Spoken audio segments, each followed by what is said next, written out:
pengukuran plankton itu di perairan, kita itu menggunakan alat ya, menggunakan alat.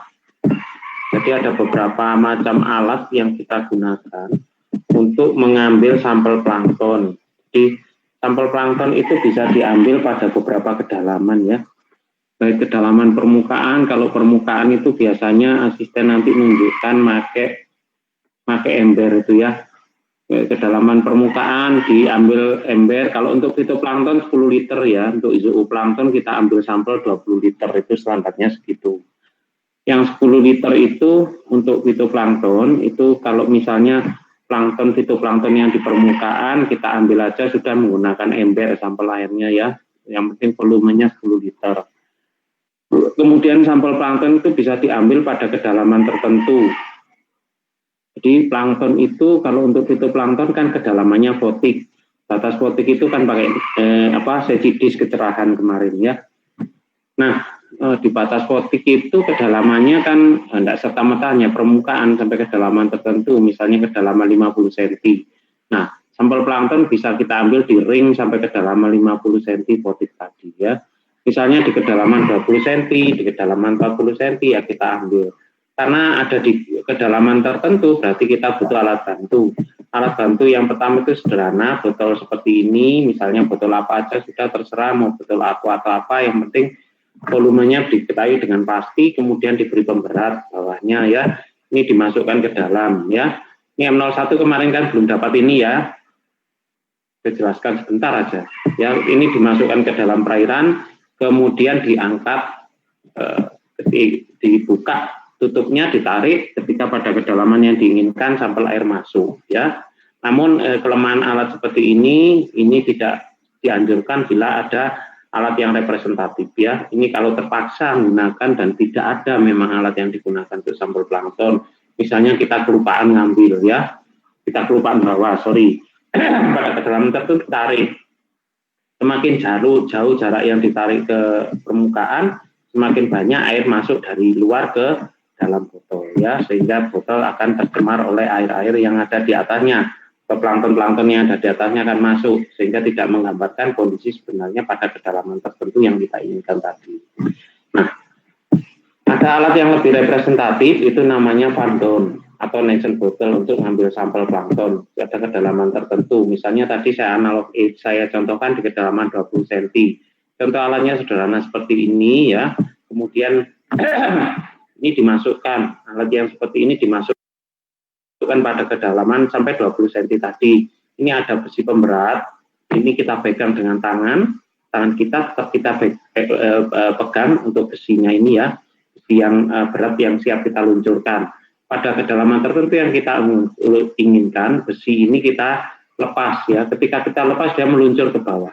Turunnya besi ini turun, bukan besi, dia dari logam tahan karat ya. Dia meluncur ke bawah, dia akan menekan tuas. Tuas yang ada di tengah warna hitam ini akan terdorong ke bawah.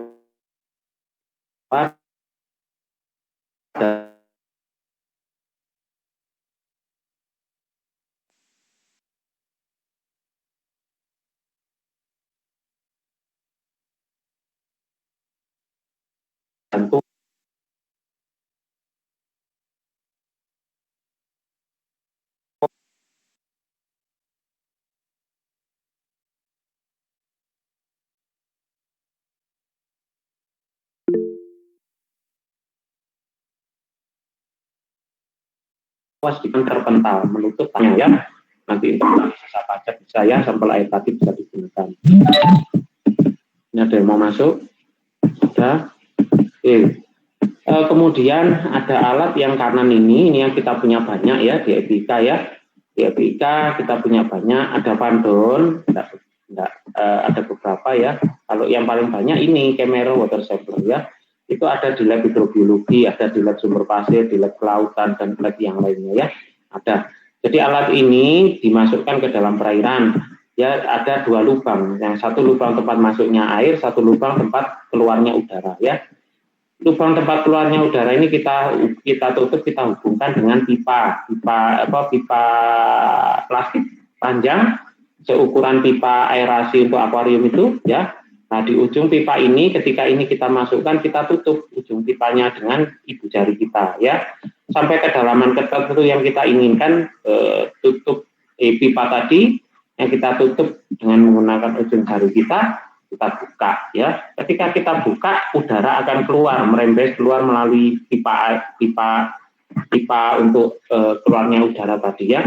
Nah, ketika udara keluar, maka air masuk akan merembes ke dalam, ya. Air masuk akan merembes ke dalam. Ini ada kapasitas 2 liter, ada kapasitas berapa liter, ya, itu nanti akan tertera pada tabungnya, ya, itu kapasitas berapa.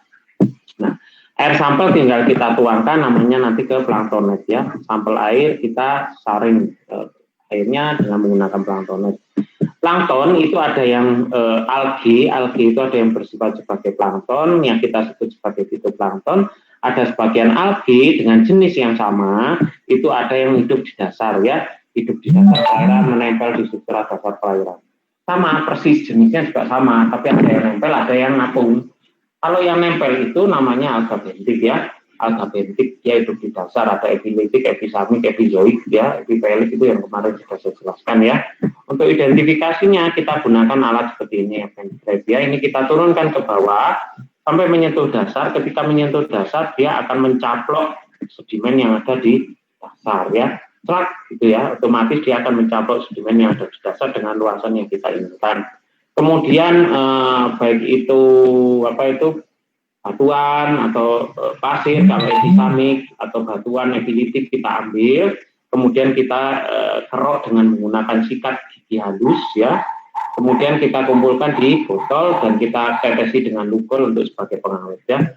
Baca sudah, kemudian kita identifikasi untuk menentukan misalnya kondisi perairan tadi. Misalnya kondisi perairan di dasar banyak ketemu Gumponema danicia, ya. Berarti ini kondisi perairannya tercemar. Misalnya seperti itu, ya, dan seterusnya. Jadi untuk identifikasi kondisi kualitas air. Sampel juga bisa kita melakukan metode seperti ini. Cukup air sampelnya disedot aja, ya, naik ke atas. Naik ke atas kemudian disaring dengan planktonet. Tapi ini hanya untuk menggambarkan jenis saja, tanpa kita bisa menggambarkan kelimpahannya, karena volume air tersaring tidak begitu nyata, ya. Kita tidak begitu tahu persis berapa volume yang tersaring, sehingga kita hanya bisa menggambarkan jenis-jenisnya saja. Karena untuk kelimpahan kita harus tahu, harus paham berapa volume air yang tersaring. Lanjut, untuk alat yang harus ada ketika kita mengukur parameter plankton atau itu mengidentifikasi dan menghitung parameter plankton, itu namanya planktonet, ya. Planktonet itu bentuknya seperti ini, alat untuk jaring plankton, ya. Sampel itu kita tuang ke dalam jaring plankton, ya. Kita tuang dalam jaring plankton, air akan mengalir ke sini